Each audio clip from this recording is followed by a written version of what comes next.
Welcome back to Stuff About Tutorials.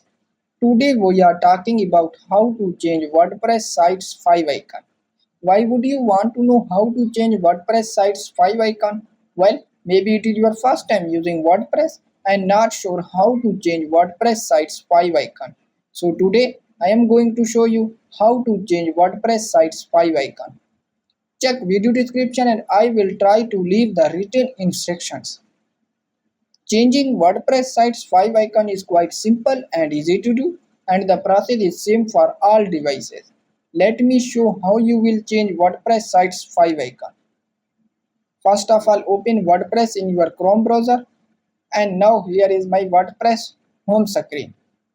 And then move your mouse cursor to appearance in the left menu, and then click on Customize. Now in this new page, click on Site Identity in the left menu. And now scroll down this menu and then in the site icon, click on Change Image. And then click on Select Files.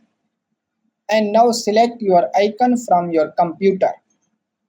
And then click on Select in the right bottom corner. Click on Crop Image and now click on Publish. And your site's 5 icon has been changed. So there you go. If you were wondering how to change WordPress site's 5 icon, that is the easiest way I know. If you know another way, please leave a comment below. Be sure to subscribe for more videos.